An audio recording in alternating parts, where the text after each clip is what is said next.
রাসূল কিয়ামতের ময়দানে সুপারিশ করে তাকে জান্নাতে নিয়ে যাবে। এটাও আমাদের দরকার নাই। তো থাকলে মুখের মধ্যে তালা বন্ধ করে চুপ করে বসে থাকেন কেন? জবানটা খুলে রাসূলের উপরে দুরূদ পড়তে পারেন না? না দুরূদ পড়লে টাকা লাগবে? হ্যাঁ, কৃপণতা করেন কেন? যেখানে যখন রাসূলের নাম শুনবেন তখনই রাসূলের উপরে দুরূদ পড়তে হবে। আর এটা একজন রাসূলের উম্মত হিসাবে আমাদের উপরে ওয়াজিব। কিন্তু আমরা শুধু মুখে মুখেই ভালোবাসি, কাজে কর্মে নাই। আল্লাহ রাসূলকে মহব্বত করি, এটা শুধু মিষ্টি খাওয়ার সময় সুন্নাত, আর রাসূলকে মহব্বত করি আমাদের মুখে মুখে, অন্তরে রাসূলের মহব্বত পোষণ করি না। রাসূলের উম্মত বলে নিজেদেরকে খুব পরিচয় দিই, কিন্তু রাসূলের সুন্নতের কোনো প্রকাশ আপনার আমার মধ্যে নাই। আল্লাহ পাক রব্বুল আলামিন রাসূলের পরিপূর্ণ সুন্নতওয়ালা উম্মত হওয়ার তৌফিক দান করুন, বলেন আমিন। আল্লাহ রব্বুল আলামিনের মহাগ্রন্থ আল কোরআনের মধ্যে কতটি আয়াত আছে বলতে পারেন কেউ? কয়টা আছে? ওটা পারবেন না। যদি জিজ্ঞেস করে খেলোয়াড় বানাও, এটা ঠিকই পারবেন। আল্লাহ তাআলার পবিত্র কালামের মধ্যে ৬৬৬৬ আয়াত। কয়টা? জবান খুলে বলেন। ৬৬৬৬ আয়াত। এই ৬৬৬৬ আয়াতের মধ্যে আল্লাহ পাকের রাসূলের মহব্বতের কিছু আয়াত তেলাওয়াত করেছি, এবং রাসূলের প্রিয় সাহাবী, রাসূলের ছাত্র, যারা আমাদের জন্য পথ প্রদর্শক, আমাদের জন্য যারা তারকার মতো পথ দেখানো, সেই সাহাবায়ে কেরামের জীবন আদর্শ নিয়ে রাসূলের জবান থেকে বের হওয়া হাদিসে পাক থেকে এক টুকরা হাদিস পড়েছি। আল্লাহ পাক রব্বুল আলামিন বলেন, ইন্নাল্লাহা আশতারা মিনাল মুমিনিনা আনফুসাহুম ওয়া আমওয়ালাহুম বিআন্না লাহুমুল জান্নাহ। আর এক আয়াতের মধ্যে আল্লাহ রাব্বুল আলামিন বলেন, কুল ইন কুনতুম তুহিব্বুনাল্লাহ ফাত্তাবিউনি ইউহিব্বুকুমুল্লাহ ওয়া ইয়াগফির লাকুম যুনুবাকুম ওয়াল্লাহু গফুরুর রহিম। সূরাতুল কলামের মধ্যে আল্লাহ তাআলা বলেন, লাকাদ কানা লাকুম ফি রাসূলিল্লাহি উসওয়াতুন হাসানাহ। আল্লাহ তাআলা বলেন যে আমার রাসূলের আদর্শ, উত্তম আদর্শ, গোটা পৃথিবীর সকল রাসূলের উম্মতদের জন্য রাসূলের আদর্শটাই হলো সবচেয়ে শ্রেষ্ঠ এবং উত্তম আদর্শ। রাসূলের আদর্শকে বলা হয়, রাসূলের জীবনীকে বলা হয় কি? গত ৩ জুমায় আলোচনা করেছিলাম এই বিষয়গুলো, বারংবার বলেছি। রাসূলের জীবন আদর্শকে কি বলে, রাসূলের জন্মকে কি বলে, রাসূলের মৃত্যুকে কি বলে, বলছিলাম না? মনে আছে? রাসূলের জন্মবার্ষিকী যে আমরা পালন করি, এটাকে আরবিতে কি বলে? হ্যাঁ, ওয়াজ গেছে শেষ। কি বলে? মুসলমান। কি অহংকার! আরে বাবা রে বাবা, আমি হাজী সাহেব, গাজী সাহেব, কত নামাজ, তাহাজ্জুদ, জিকির, রাসূলের লেগে একবারে শেষ। অথচ রাসূলের জন্ম বার্ষিকী যে আমরা পালন করি, এটাকে কি বলে সেটাই আমরা বলতে পারি না। রাসূলের জন্ম বার্ষিকী আমরা পালন করি, রাসূলের জন্মটাকে বলা হয় মিলাদুন নবী। কি বলে? বলেন মুখ খুলে, কি বলে? কপাল পোড়া মুসলমান। রাসূলের উম্মত বলে দাবি করি, লজ্জাও নাই আমাদের। রাসূলের জীবন আদর্শ যেটা, সেই জীবন আদর্শটাকে বলা হয় সিরাতুন নবী। কি বলে? বলেন জবান খুলে, কি বলে? দুনিয়ার সব মনে থাকে, যে জায়গায় লাভ আছে সেটা মনে থাকে, স্বার্থ যেখানে আছে ওইটা মনে থাকে।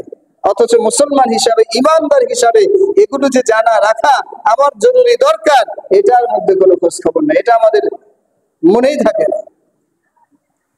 তো আল্লাহ রাসূলের জীবন আদর্শকে বলা হয় সিরাতুন নবী, আর এই সিরাতুন নবী হলো রাসূলের গোটা জীবন ব্যবস্থা, রাসূলের জীবন আদর্শ, আল্লাহর রাসূলের চরিত্র, আল্লাহর রাসূলের মুহাব্বত কেমন ছিল সাহাবায়ে কেরামের মধ্যে।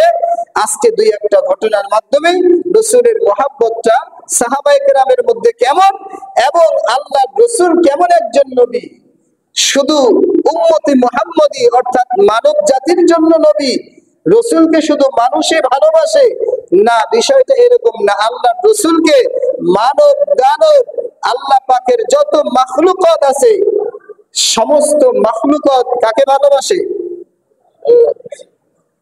কার সামনে কি আছে এতক্ষণ কি বলতেছে? সমস্ত মাখলুকাত, আল্লাহর সৃষ্টি যত মাখলুকাত আছে সমস্ত মাখলুকাত গুলো আল্লাহর রাসূলকে মহব্বত করে। কাকে মহব্বত করে?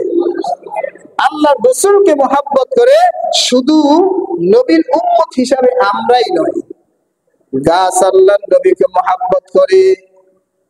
আল্লাহর রাসূলের বিয়োগ ব্যথায় গাছ মানুষের মতো কান্না করে।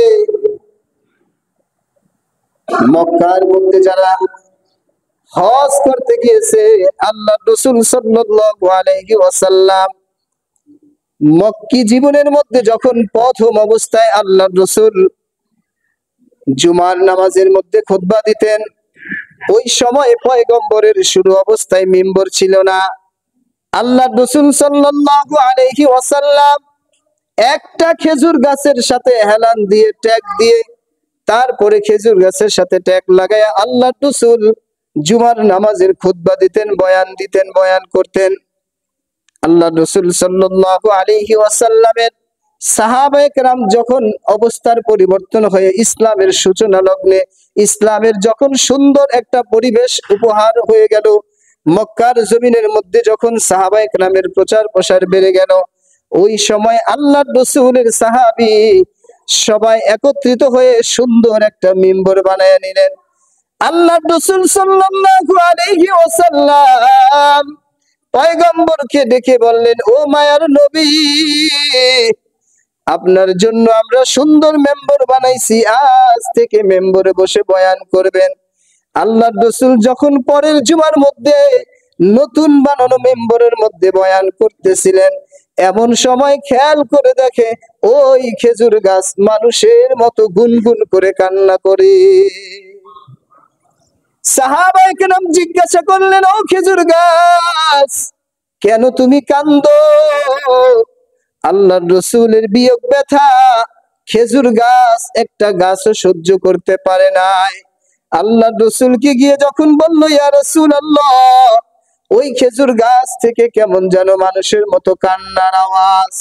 পয়গম্বর গিয়ে খেজুর গাছকে যখন বললেন, সালাম দিয়ে খেজুর গাছ ডেকে বলতেছে, ও পয়গম্বর, আমি এই জন্য কান্দি, এতদিন পর্যন্ত আপনি আমার সাথে ট্যাগ লাগায়া লাগায়া তারপরে আপনি খুতবা দিছেন, আমি আপনার মহাব্বতের স্পর্শ পেয়েছি, কিন্তু আজকের পর থেকে আমি আর আপনার ওই মহাব্বত পাবো না, এই বিয়োগ ব্যথা সহ্য করতে পারি না, এই জন্য আমি খেজুর গাছ কান্না করি। ও মায়ার নবী আমার, এই দুঃখ আর যন্ত্রণা আমি সহ্য করতে পারি না।